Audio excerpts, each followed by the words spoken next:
नमस्कार, झारखंड समाचार में एक बार फिर से आप सभी का स्वागत है। झारखंड की डेली ब्रेकिंग न्यूज़ 25 ताज़ा खबर हर एक सुबह पाते रहने के लिए सब्सक्राइब करें झारखंड समाचार को वीडियो के नीचे दिए गए लाल बटन को दबाकर। तो आइए दोस्तों, बिना समय को खबरों की ओर चलते हैं।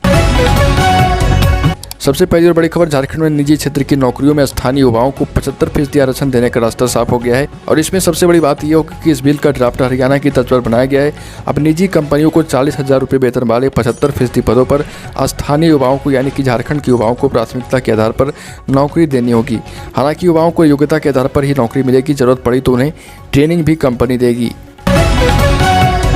अगली खबर, झारखंड में बहादुर प्रवेश करते ही बारिश भाग सी गई है। मानसून पूरी तरह सुस्त हो गया है और इसका अंदाजा इसी बात से लगाया जा सकता है कि अगस्त यानी सावन में जहां राज्य में सामान्य से अधिक बारिश हो रही थी, भादों में अब सामान्य से भी कम बारिश दर्ज हुई है। सितंबर के केवल 8 दिनों में प्रदेश में सामान्य से 112 mm कम बारिश रिकॉर्ड की गई। राज्य में 1 जून से 19 सितंबर तक 892 mm बारिश रिकॉर्ड की जानी चाहिए थी, लेकिन अभी तक झारखंड में 815 mm बारिश ही दर्ज की गई है। अगली खबर, धनबाद के एडीजे उत्तम आनंद हत्याकांड मामले की सीबीआई जांच पर झारखंड हाईकोर्ट असंतुष्ट है और हाईकोर्ट ने टिप्पणी करते हुए कहा कि अब तक की जांच से बहुत संतुष्ट नहीं हूं। सीबीआई की ओर से दायर स्टेटस रिपोर्ट में 2 लोगों से आगे नहीं बढ़ पा रही। मामले की अगली सुनवाई अगले हफ्ते होगी और सीबीआई को फिर से स्टेटस रिपोर्ट दायर करना होगा।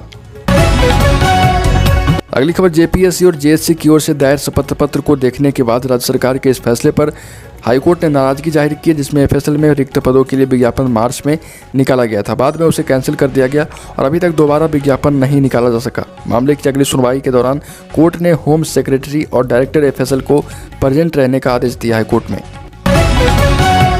अगली खबर, झारखंड विधानसभा के मानसून सत्र का आखिरी दिन है। सत्र शुरू होने से पहले सदन में विरोध के अलग अलग रंग दिखे और बीजेपी विधायक लाठीचार्ज के विरोध में काला पट्टा पहनकर विधानसभा में काला दिवस मना रहे थे।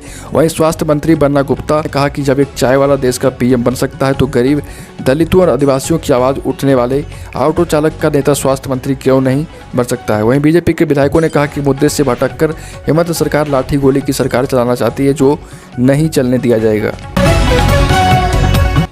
अगली खबर, झारखंड में नक्सल गतिविधियों के बढ़ने पर हाईकोर्ट ने चिंता जताई और कोर्ट ने कहा कि पिछले वर्षों में नक्सली गतिविधियां कम हो गई थी, लेकिन ये फिर से एक बार बढ़ती हुई दिखाई दे रही।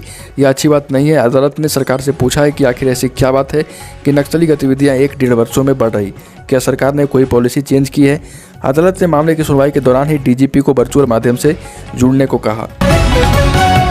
अगली खबर, झारखंड विधानसभा में नवाज के लिए अलग कमरे का मामला विधानसभा समिति के हवाले कर दिया गया।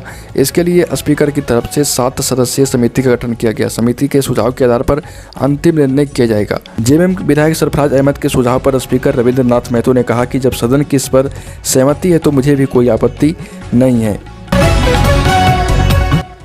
अगली खबर, झारखंड विधानसभा के मानसून सत्र के आखिरी दिन गुरुवार को चंदन कियारी से बीजेपी के विधायक और पूर्व मंत्री अमर बावरी बिलखते हुए बाहर निकले और उन्होंने रोते हुए स्पीकर पर गंभीर आरोप लगाया। उन्होंने कहा कि दलित समुदाय से आता हूं, इसलिए स्पीकर ने मेरा कार्य स्थगन प्रस्ताव नहीं पढ़ा और उन्होंने नोटिस तक नहीं किया, सीधा खारिज कर दिया है।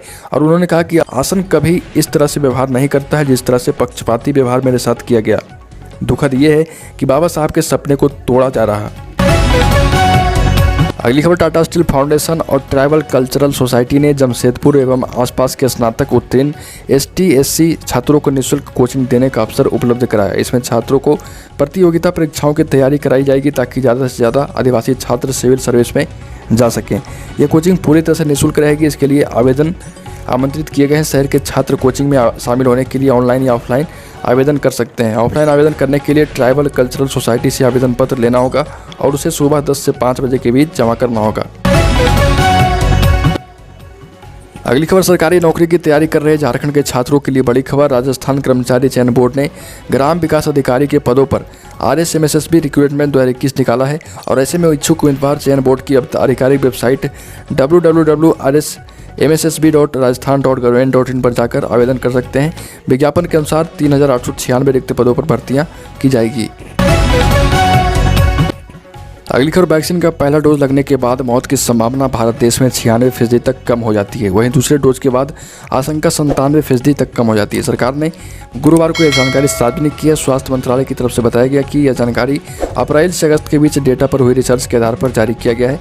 डेटा का अध्ययन करने के बाद यह सामने आया कि दूसरी लहर में अप्रैल से मई के बीच संक्रमण से मरने वाले में ज़्यादातर वह लोग थे जिन्होंने वैक्सीन का एक भी डोज नहीं लिया था। तो दोस्तों झारखंड की खबरों में अभी के लिए इतना ही। अगर आपने अभी तक इस चैनल को सब्सक्राइब नहीं किया तो सब्सक्राइब कर लें, जिससे कि आपको झारखंड की डेली ब्रेकिंग न्यूज़ 25 ताज़ा खबर हर एक सुबह मिलती रहे।